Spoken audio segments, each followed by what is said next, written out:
Welcome to The Explainer. Today, we're diving into a story that honestly plays out like an ultra cinematic David versus Goliath business thriller.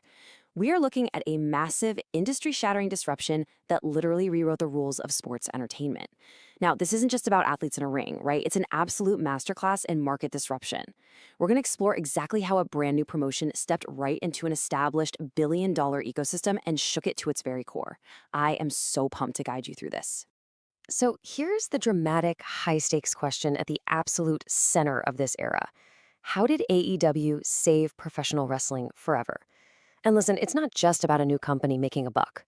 It's about a disruptor that forced an entire long-standing industry to fundamentally level up.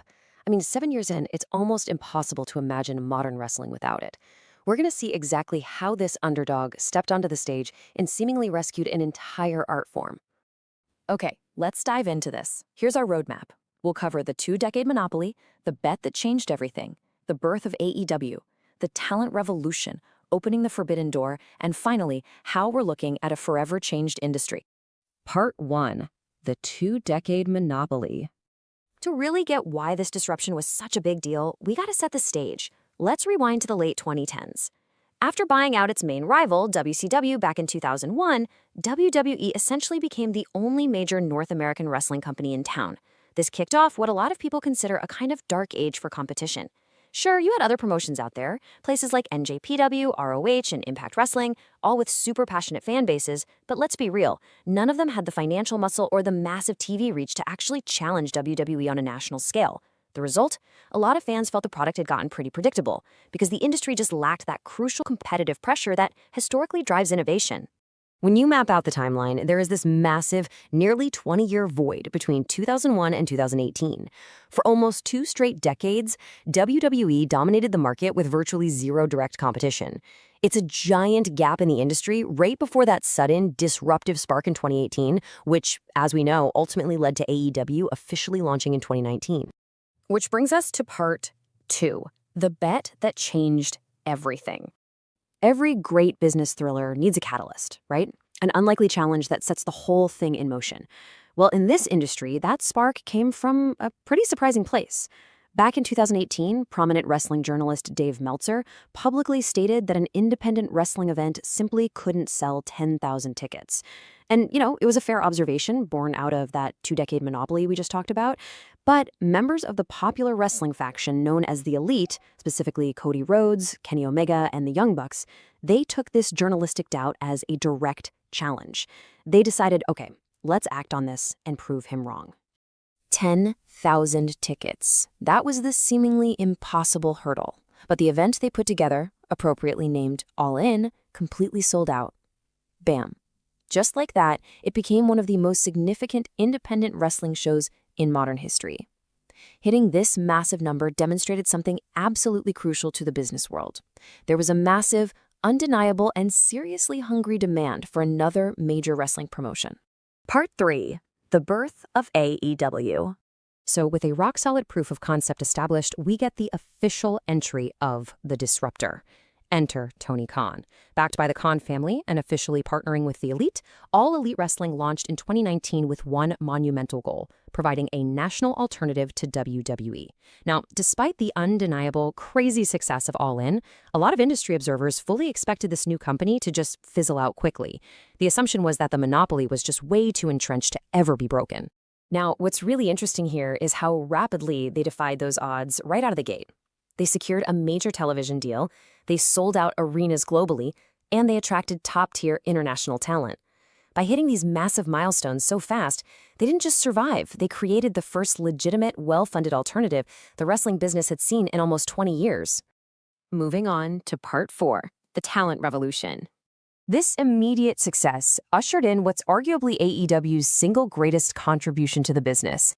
Before AEW, wrestlers essentially had one obvious destination if they wanted a top-tier paycheck, which obviously meant low leverage and pretty limited creative freedom. But after AEW, the economic landscape completely transformed. Suddenly, performers had legitimate options. Contracts became highly competitive, and salaries increased across the entire board. Performers who might have walked away from the industry entirely could now actually make a lucrative living at the highest levels. It was a true economic rising tide that lifted all boats. It proved a fundamental business truth. Competition changes everything. If you look at wrestling history, the absolute most exciting periods always happened when promotions were competing head-to-head. AEW recreated that exact environment. This competitive pressure forced everyone in the industry to step up and evolve, leading to better talent development, stronger storytelling, and just a greater overall investment in the product. So the ultimate winner wasn't really one company over the other. The true winner was the audience. Part 5. Opening the Forbidden Door. This builds right into our next massive cultural shift. AEW didn't just rewrite the economics, they changed the very way wrestling companies interact with each other, completely shattering traditional, isolated business practices. Traditionally, major wrestling companies operated behind closed, impenetrable walls, keeping their talent strictly to themselves. But the Forbidden Door completely flipped this industry standard on its head. It represents this incredible concept of major promotions abandoning isolation to partner up, freely sharing top talent to create these unprecedented dream matches. And this brilliantly illustrates the sheer scale of that shift. AEW actively embraced global partnerships with promotions all over the world, places like New Japan Pro Wrestling, CMLL, Stardom, AAA, and various indies. Suddenly, fans had access to cross-promotional matches that previously were deemed legally and logistically impossible. They effectively created a truly global, interconnected wrestling ecosystem. Because of these open doors and new competitive pressures, audience expectations fundamentally changed. Long-term, nuanced storytelling, insanely athletic in-ring action, creative freedom, and those cross-promotional events we just mentioned, those are the baseline standard now. Audiences today simply expect more, entirely because AEW stepped up and proved that giving the audience more was actually possible.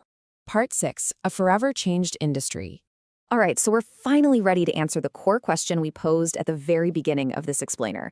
And the crucial point here is, whether you personally prefer WWE or AEW, it honestly doesn't matter when you look at the structural reality of the business today. The undeniable facts are right there. Talent leverage resulted in raised earnings and real professional choices. Global reach expanded into unparalleled cooperation, and the fan experience grew to include completely new major platforms to support. The industry was, top to bottom, structurally revolutionized. Which brings us to a really powerful redefinition.